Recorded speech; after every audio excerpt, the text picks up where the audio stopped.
Hello everyone, weekly चर्चा with Nandu sir mathematics session 2 मध्ये सर्वांचं स्वागत आहे. माझं नाव नंदकिशोर रुक्मा गजानन ठोकणे आणि तुमचं सर्वांचं स्वागत आहे माझं YouTube channel Nandu sir mathematics. ठरवल्याप्रमाणे आपण बोललो होतो की आपण प्रत्येक संडेला वीकली चर्चा घेऊ. म्हणजे त्याच्यामध्ये जर तुमचे काही प्रश्न असतील, मॅथमॅटिक्स रिलेटेड प्रश्न असतील किंवा इतर काही प्रश्न असतील किंवा लाईफ रिलेटेड काही प्रश्न असतील किंवा तुम्हाला काही मला विचारायचं असेल, काही सांगायचं असेल, काहीही असो, आपण या सेशनमध्ये त्याच्यावरती डिस्कशन करणार होतो. तर आज आपल्याकडे काही कमेंट्स आल्या आहेत, आपण त्या कमेंट्सवरती चर्चा करू. चला ठीक आहे. तर वेगवेगळ्या कमेंट्स आल्या आहेत. त्याच्यामध्ये एक कमेंट आहे की बघा, आपण कोणाचं नाव नाही घेणार आहोत. ज्यांनी कमेंट केली त्याचं नाव नाही घेणार आहोत, कारण की कसं आहे, मग समोरचा हे होते, थोडंसं हॅजिटेशन येते इन केस ऑफ कमेंट करताना. तर एक कमेंट आहे आपल्याकडे की सर मॅट्रिक्समध्ये ट्रिग्नोमेट्री फंक्शनचे रेसिप्रोकल केले तर ठीक आहे, चालते. मॅट्रिक्समध्ये ट्रिग्नोमेट्री फंक्शनचे रेसिप्रोकल केले तर चालतात. जसं की तुम्हाला माहित आहे की समजा in case of matrix, suppose हे आपल्याकडे मॅट्रिक्स आहे. ओके, समजा आपल्याकडे मॅट्रिक्स आहे, 2x2 ची मॅट्रिक्स आहे. आतमध्ये जर ट्रिग्नोमेट्री फंक्शन घेतले तर त्याचा डिटर्मिनंट सॉल्व्ह करता येते. फॉर एक्झाम्पल, इथे घेतला आपण साइन एक्स, इथे घेतला कॉस एक्स, इथे घेतला कॉस एक्स आणि इथे घेतला मायनस साइन एक्स. तर याचा आपल्याला डिटर्मिनंट सॉल्व्ह करता येते. आणि जर याचे रेसिप्रोकल घेतले, समजा साइनचा रेसिप्रोकल आहे कोसेक, कॉसचा आहे सेक, म्हणजे 1 कोसेक एक्स, 1 सेक एक्स, त्यानंतर 1 sec x into 1 minus cosec x. या फॉर्मॅटमध्ये घेतलं तर हे पुन्हा असं येते आणि याचा आपण डिटर्मिनंट सॉल्व्ह करू शकतो. काही प्रॉब्लेम नाही आहे. आपण ट्रिग्नोमेट्री फंक्शनचे रेसिप्रोकल घेऊ शकतो. बट ट्रिग्नोमेट्री हा इनडायरेक्टली अप्लाय होते मॅट्रायसेसमध्ये, सहसा डायरेक्टली अप्लाय होत नाही. ठीक आहे. त्यानंतर 2 नंबरमध्ये म्हणते की सर मॅट्रिक्स सॉल्व्ह करताना कार्टेशियन सिस्टीम पाहिजेत का? तर सहसा आता आपण मॅट्रिक्स सॉल्व्ह करतो तर मॅट्रिक्समध्ये काय काय आहेत, डिफरंट टाइप्स ऑफ ऑपरेशन्स आहेत मॅट्रिक्समध्ये. रो ट्रान्सफॉर्मेशन आहे, कॉलम ट्रान्सफॉर्मेशन आहे, डिटर्मिनंट काढू शकतो आपण, ॲडिशन, सबस्ट्रॅक्शन, मल्टिप्लिकेशन, डिव्हिजन, ह्या गोष्टी, डिव्हिजन नाही मल्टिप्लिकेशन पर्यंत करू शकतो. त्यानंतर काय प्रॉपर्टीज आहेत, ॲडजॉइन काढता येते, इनवर्स काढता येते. तर कार्टेशियन सिस्टम आपण डायरेक्टली यूज करत नाही. कार्टेशियन सिस्टम मध्ये काय राहते तर एक्स ॲक्सिस राहते, वाय ॲक्सिस राहते, कार्टेशियन कोऑर्डिनेट राहतात, पोलर कोऑर्डिनेट राहतात, या सर्व गोष्टी राहतात. तर ते डायरेक्टली काही यूज होत नाही इन केस ऑफ याच्यामध्ये मॅट्रायसेसमध्ये. तरी बिन जर समजा तुम्हाला काही प्रॉब्लेम असेल तर आपण एक वेळेस याच्यावरती डिटेल चर्चा करू, म्हणजे इनडायरेक्टली कसा यूज होते तर त्याच्यामध्ये. हे होती आपली दुसरी कमेंट. त्यानंतर सर मॅट्रिक्समध्ये हाफ अँगल फॉर्म्युला लागतात काय? ओके, ठीक आहे. तर हाफ अँगल फॉर्म्युला आपल्याकडे किती आहेत तर व्हरायटी ऑफ फॉर्म्युले आहेत. तर त्याच्यामध्ये इम्पॉर्टंट हाफ अँगल फॉर्म्युले कोणते आहेत आपल्याकडे तर sine 2 theta is equal to 2 sine theta into cos theta, त्यानंतर sine 2 theta equals to 2 tan theta upon 1 plus tan square theta, त्यानंतर cos 2 theta equals to cos square theta minus sine square theta. हे जे फॉर्म्युले आहेत हे directly मॅट्रायसेसमध्ये use होत नाहीत. Directly एकदम मॅट्रायसेसमध्ये use होत नाहीत, हे इनडायरेक्टली यूज होऊ शकतात. तसा काही प्रॉब्लेम नाही आहे. पण हाफ अँगल फॉर्म्युला खूप इम्पॉर्टंट आहेत, खूप म्हणजे भयंकर इम्पॉर्टंट आहेत, कारण की तुमच्या ट्रिग्नोमेट्रीमध्ये यूज होतात, त्यानंतर तुमच्या डेरिव्हेटिव्हमध्ये यूज होतात, त्यानंतर तुमच्या इंटिग्रेशनमध्ये यूज होतात, आणि डिफायनाइट इंटिग्रेशन, इनडिफायनाइट इंटिग्रेशन सर्वांमध्ये तुमचे हाफ अँगल फॉर्म्युले यूज होतात. तर हाफ अँगल फॉर्म्युले खरंच खूप कामाचे आहेत, तुम्ही करून ठेवा. जर तुम्हाला येत नसते तर आपला शॉर्ट व्हिडिओ एक आहे याच्यावरती हाफ अँगल फॉर्म्युल्यावरती, तो तेवढा पाहून घेसाल एकदम, म्हणजे एका मिनिटात तुम्हाला पूर्ण हाफ अँगल फॉर्म्युले येऊन जातील. त्यानंतर काय म्हणते, आणखीन एक कमेंट आहे आपल्याकडे की सर तुम्ही जास्त वेळ घेत जा सीईटी रोज 2 तास. ओके, तर आपण याच्या आधीच्या व्हिडिओमध्ये किंवा जेव्हा आपण हे सिरीज चालू केली होती किंवा daily CET, target CET 2026 daily CET with Nandu sir mathematics, तेव्हाच आपण काय हे केलं होतं, क्लिअर केलं होतं की आपण कमी टाइम घेऊ, कारण की आपल्याकडे वेळ भरपूर आहे. आपल्याला इम्पॉर्टंट काय तर कन्सेप्ट घेऊन चालणार आहे. जर समजा आपल्याला असं म्हटलं की बरोबर आहे तुमचं की जास्त वेळ घेतला तर जास्त आपल्याकडे मटेरियल येईल, जास्त आपला अभ्यास होईल, बरोबर आहे एकदम. पण विषय कसा आहे की थोडं खाल्ल्यानं काय होणार आहे की आपल्याला व्यवस्थित ते पचणार. जिमला गेलो आपण, समजा की एका दिवशी पूर्ण 10 घंटे जिम करत नाही, है ना. एका दिवशी 10 घंटे जिम करून मी काही फायद्याची गोष्ट नाही. म्हणून दररोज प्रत्येक दिवशी जर आपण 30 मिनिटं 20 मिनिटं 30 मिनिटं 20 मिनिटं जर जिम केला तर त्याचे इफेक्ट दिसतात. म्हणून आपण जर दररोज 30 मिनिटं 20 मिनिटं 30 मिनिटं 20 मिनिटं जर सीईटी केलं तर त्याचे इफेक्ट दिसतील. म्हणजे काय तर कन्सेप्ट स्ट्रॉंग करणं चालू करा. महत्वाची गोष्ट म्हणजे कन्सेप्ट जर स्ट्रॉंग करसाल तर सगळ्या गोष्टी व्यवस्थित येत राहतील. नाहीतर तुम्ही एका दिवशी बसतान, एका दिवशी 4 घंटे 5 घंटे अभ्यास करून अभ्यास तर चांगलाच आहे, तशातला काही भाग नाही आहे, पण एका दिवशी 4-5 घंटे केल्याशिवाय तोच काय करा, फक्त डिवाइड करा, है ना, थोडा थोडा थोडा थोडा. कारण की फक्त तुम्हाला मॅथमॅटिक्सचाच अभ्यास नाही करायचा आहे. मॅथमॅटिक्स सोबत तुम्हाला कुठला अभ्यास करायचा आहे, तर सर फिजिक्सचा अभ्यास करायचा आहे, त्यानंतर केमिस्ट्रीचा अभ्यास करायचा आहे, त्यानंतर बायोलॉजीचा अभ्यास करायचा आहे, त्यानंतर इंग्लिश आहे, त्यानंतर मराठी आहे, या सर्व विषयाचा अभ्यास करायचा आहे. तर थोडाफार काय करा, त्याचं एक प्लॅनिंग करा व्यवस्थित, की आपण किती करू शकतो, कसा करू शकतो. आणि एक सांगू काय, मॅथमॅटिक्स असो, फिजिक्स असो, बायोलॉजी असो किंवा केमिस्ट्री असो, प्रॅक्टिस मस्ट आहे.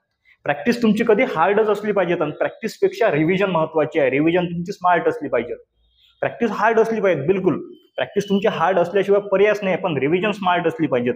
आता तुम्ही म्हणता सर रिव्हिजन स्मार्ट कशी, तर स्मार्ट रिव्हिजन म्हणजे की असं नाही आहे की बुवा अभ्यास करायला आपण बसतो तर पुस्तक उघडलं, बसलो, अभ्यास केला, ही झाली प्रॅक्टिस. बट रिव्हिजन मध्ये कसं आहे, जिथं वेळ भेटला तिथे रिव्हिजन करू शकतो, जिथं वेळ भेटला.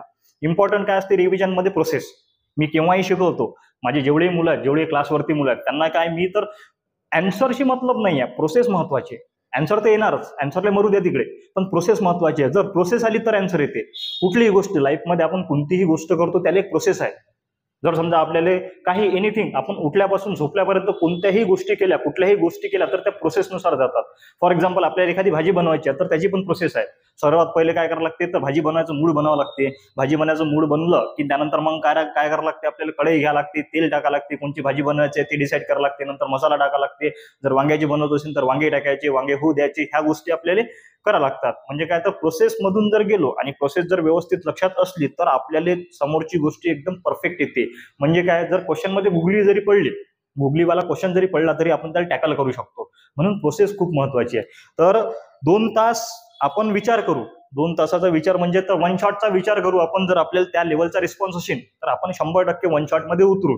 आणि जर 2 तासाचा तुम्ही बोलतच आहात तर तुमचे पेपर खतम झाल्यानंतर, बोर्डचे जेव्हा एक्झाम खतम होतील तेव्हा लगेच, ज्या दिवशी बोर्डची एक्झाम खतम झाली त्याच्या दुसऱ्या दिवशी लगेच आपण कंटिन्यू 2 तास मध्ये उतरू, कंटिन्यू. कारण की तेव्हा तुम्हाला फक्त सीईटीचं करायचं असते, तर तेव्हा कंटिन्यू आपण 2 तास मध्ये उतरू. पण सध्या आपल्याकडे वेळ आहे तर आपण थोडं थोडं करता करता कन्सेप्ट स्ट्रॉंग करू. कन्सेप्ट सोबत जेवढेही मी क्वेश्चन घेत आहोत तेवढे क्वेश्चन व्यवस्थित एकदम कन्सेप्च्युअल क्वेश्चन आहेत. वेगवेगळ्या टॉपिकवर आपण क्वेश्चन सॉर्ट आउट केलेले आहेत, तर ते एकदम व्यवस्थित करा आणि त्याच्या रिलेटेड तुम्ही क्वेश्चन सॉल्व्ह करू शकता. जर प्रॉब्लेम आला तर मला विचारा, मी सांगायचा प्रयत्न करतोच. त्यानंतर पुढे काय म्हणते, सॉल्व्ह करा. सर तुम्ही गावरान मराठीत शिकवता, तुम्हाला शुद्ध मराठी येत नाही काय, येत नाही का? ओके, ठीक आहे सर, तुम्ही गावरान मराठीमध्ये शिकवता. तर बघा, मला शुद्ध मराठी पण येते, जशी पाहिजे तशी इंग्लिश पण येते, आणि जशी पाहिजे तशी हिंदी येत नाही, है ना.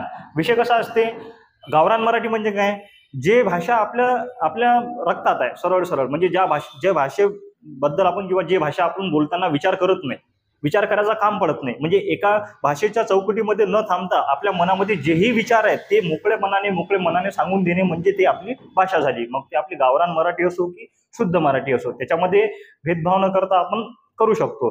तर मला शुद्ध मराठी बोलता येते, त्याचा काही प्रॉब्लेम नाही आहे. पण विषय कसा आहे, ते माझ्या रक्तामध्ये नाही आहे ना. म्हणजे मी खेडेगावचा माणूस आहो, शेगावपाशी माझं गाव आहे, छोटंसं खेडेगावचा माणूस आहो. घरी आम्ही एकदम गावरानमध्ये बोलतो, म्हणून मी काय केलं, ती भाषा ऍक्सेप्ट केली. अडॉप्ट केल्यानंतर ती भाषा अप्लाय करत आहो, बाकी काहीच नाही आहे. आणि जर मी तिथं शुद्ध मराठीत बोलायला गेलो तर कसं होणार, ते थोडी मिक्स होणार. मिक्स झालं की काही मजा नाही आहे. आता मी हिंदीमध्ये पण बोलू शकतो, हिंदीमध्ये सेशन घेऊ शकतो, काही प्रॉब्लेम नाही आहे. पण हिंदीमध्ये घेताना माझी हिंदी कशी आहे, चलो बच्चो आज मैं तुमको दाखवतो आपण क्या लेंगे, आपण हे घेतलं होतं ना, तुमको समज में आया ना पोट्टे हो, अशी माझी हिंदी आहे. म्हणून मी हिंदी काही घेऊन नाही राहिलो, है ना. मराठी जे मराठी माझ्या रक्तात आहे ते मराठी मी समोर तुम्हाला अप्लाय करत आहो, बाकी काहीच नाही. आणि जर तुम्हाला समजा मी हे जे मराठी बोलत आहो हे जर समजत नसेल तर आपण याच्यामध्ये थोडासा इम्प्रूव्हमेंट करू शकतो, तसा काही प्रॉब्लेम नाही आहे. मला एक सजेशन आलं होतं, माझ्या मोठ्या बाबांनी मला फोन करून सांगितलं होतं की तू थोडा भाषेवरती भर दे. त्यांच्या म्हणजे आदेशानुसार, आपण रिक्वेस्ट नाही म्हणू शकत, त्यांच्या आदेशानुसार मी माझ्या भाषेमध्ये इम्प्रूव्हमेंट केलेलं आहे. तरीही जर तुम्हाला हे समजत नसेल तर आपण बघू काही ना काही. नंतर पुढे काय म्हणते, आणखीन एक कमेंट आहे आपल्याकडे की बुवा sir how to revise the concept of mathematics कशी रिवाइज करायचं. मॅथमॅटिक्स एकदम लॉजिकल सब्जेक्ट आहे, सर्वात लॉजिकल सब्जेक्ट म्हटलं तर मॅथमॅटिक्स आहे. म्हणजे मॅथमॅटिक्समध्ये एकाच गोष्टीले 2 ते 3 प्रूफ आहे. है ना. तर मॅथचे कन्सेप्ट कसे रिवाइज करायचे, तर मी सध्या सांगितलं प्रोसेस. इम्पॉर्टंट काय प्रोसेस. प्रोसेस थ्रू गेलं तर गोष्टी होतात. फॉर एक्झाम्पल आपल्याकडे आता आपल्याकडे चॅप्टर आहे, कोणतं चॅप्टर पकडू आपण जर समजा मॅट्रायसेस, सध्या आपलं मॅट्रायसेस चालू आहे, तर मॅट्रायसेस मध्ये काय काय आहे. मॅट्रायसेस मध्ये सर डिटर्मिनंट आहे, मॅट्रिक्स आहे. डिटर्मिनंट मध्ये काय आहे, मॅट्रिक्स मध्ये काय आहे, डिटर्मिनंट कसा सॉल्व्ह करतो, मॅट्रिक्स कसा सॉल्व्ह करतो, कंपॅरिझन करायचं. त्यानंतर मॅट्रिक्स आहेत सर, मॅट्रिक्स किती टाईपचे आहेत ते. त्यानंतर आणखीन काय सर, मॅट्रिक्स मध्ये एलिमेंटरी ट्रान्सफॉर्मेशन आहे, इनवर्स काढायला लागते, अप्लिकेशन्स ऑफ मॅट्रायसेस आहे. 3 गोष्टी आहेत. मग सर इनवर्स कसा काढायचा, सर 2 मेथड आहेत, एक तर एलिमेंटरी किंवा आपण ऍडजॉइंट मेथड. सर अप्लिकेशन मध्ये काय 2 मेथड आहेत, method of revision, method of reduction.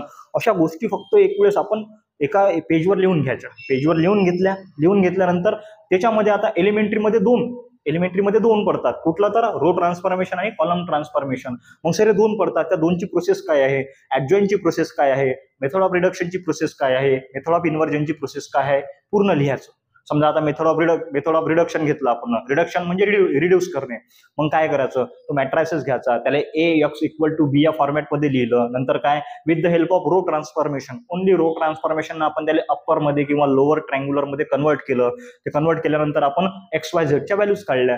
म्हणजे आपण जर अशा प्रकारे जर केलं मॅथमॅटिक्सचं, तर मॅथमॅटिक्स काहीच भारी नाही आहे. मॅथमॅटिक्स कधीच पाठ करायचं काम नाही. मला मॅथमॅटिक्स का बरं आवडते, कारण की याच्यामध्ये काहीच गोष्टी पाठ करायचं काम नाही आहे. फक्त काय तर आपली आणखीन एक कमेंट होती की सर तुम्ही तुकाराम महाराज बद्दल सांगितलं, प्रभू श्रीरामांबद्दल सांगा.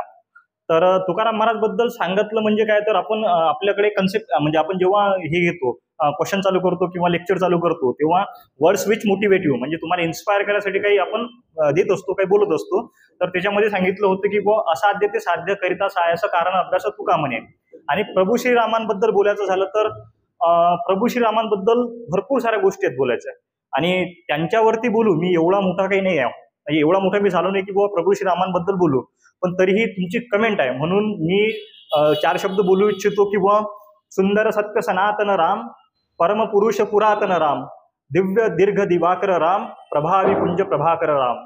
या 4 ओळीमध्ये प्रभू श्रीरामांचा पूर्ण सार आहे. तर हे होतं आपला आजचं वीकली चर्चा, सेशन नंबर 2. तुम्हाला लाईफमध्ये किंवा तुमच्या सिलेबसमध्ये, तुमच्या आयुष्यात, तुमच्या लाईफमध्ये काहीही प्रॉब्लेम असतील तर तुम्ही कमेंट बॉक्समध्ये ड्रॉप करा. आपण त्याच्यावरती चर्चा करू, कुणाचं नाव न घेता. ठीक आहे, भेटू आपण पुढच्या सेशनमध्ये. भारत माता की जय.